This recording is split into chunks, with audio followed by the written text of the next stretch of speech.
Which item in this picture do you think negatively affects people's health more than anything else? Alcohol? Cigarettes?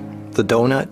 Hamburger? Sure, they're all pretty bad for you, but most people know that and at least try to limit their intake somewhat to these items, even a little bit. But it's the things we don't think about that can really cause damage. Things we use every day so regularly we don't even think about how its constant use could actually be killing us. The real culprit is the chair.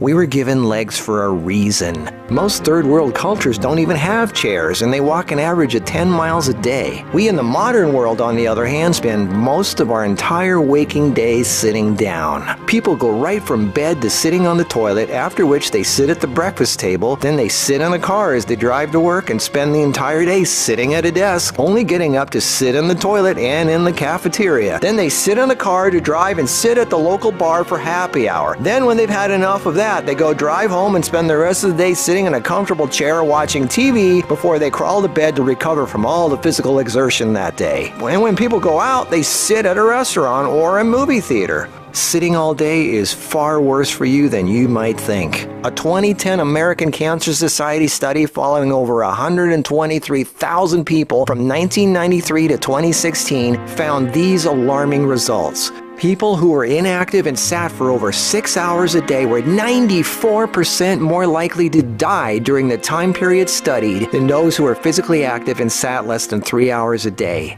That's almost 100%. And get this, findings were independent of physical activity levels. The negative effects of sitting were just as strong in people who exercised regularly. 60%, that's over half of employees surveyed, were convinced they would be more productive if they had the option to work on their feet. Medical experts have started referring to long periods of physical inactivity and its negative consequences as sitting disease. Below this video are links to an endless list of medical studies showing physical inactivity and low fitness are serious threats to cardiovascular health. Even with a low body fat index, sitting has been linked to non-alcoholic fatty liver disease. Studies showing differences in brachial and femoral artery responses to prolonged sitting. Studies showing reducing sedentary time may protect DNA. Sedentary lifestyle has been linked to depression. How sitting less increases muscle mass. Multiple studies linking diabetes to inactivity and sitting. Cells in idle muscles don't respond well to insulin, so the pancreas produces more and more, leading to diabetes. And how 5 minutes of standing every half hour can improve glucose metabolism and really help postmenopausal women who are pre-diabetic. Blood pressure drops when standing compared